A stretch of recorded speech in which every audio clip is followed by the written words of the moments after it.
Hello, my name is Abigail Acevedo, and I will be discussing online disinhibition and the causes and effects that it has on both work and personal life.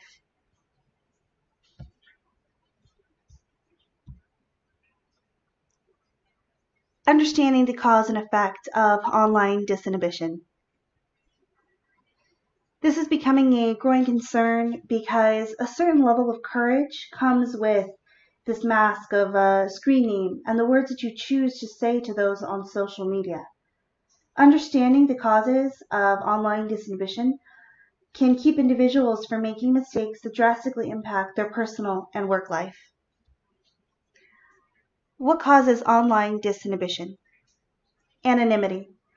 When people feel that they have this mask of namelessness, it's much like putting on a costume for Halloween, in the sense that you can choose a new face for yourself, one that nobody will recognize.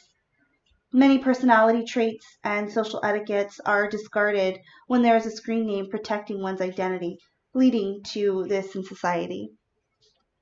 Invisibility.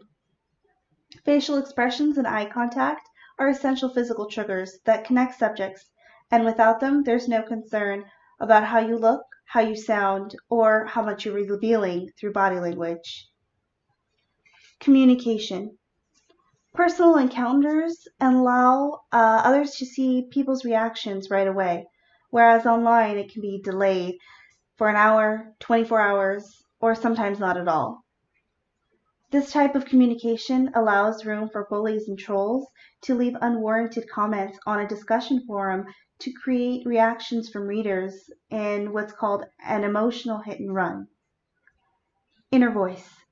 When reading online blogs, posts, or even emails, it immediately becomes more intimate because you can create internal monologues that you narrate.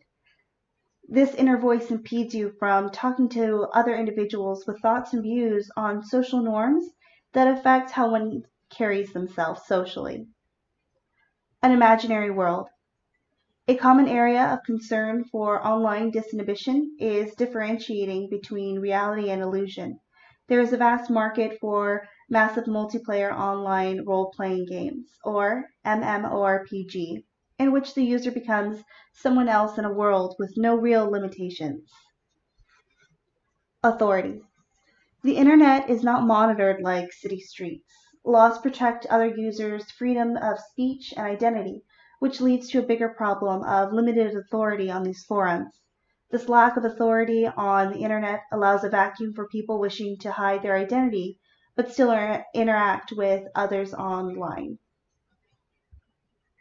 How does this affect you?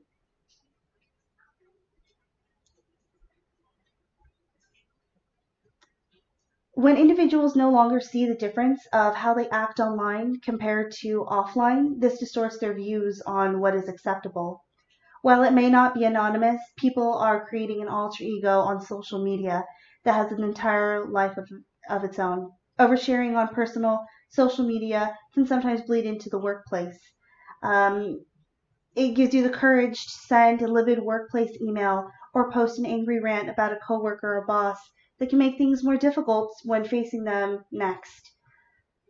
Coworkers may see this post and report it to human resources, or strangers may find it offensive and choose to report it to the company. Possibly tagging and reposting will lead to a call to action from the company. This call to action could possibly be firing. Some positive aspects are online support groups and anonymous blogs. This leads to healing and sharing of sometimes things that you wouldn't normally share. It can allow some people to feel comfortable enough to post a supportive comment or create an anonymous blog sharing something that otherwise would not have been said out loud. Sometimes the lack of eye contact or sense of invisibility can help an individual open up about their traumatic life event. What can you do? Know the causes. Learn to monitor your actions.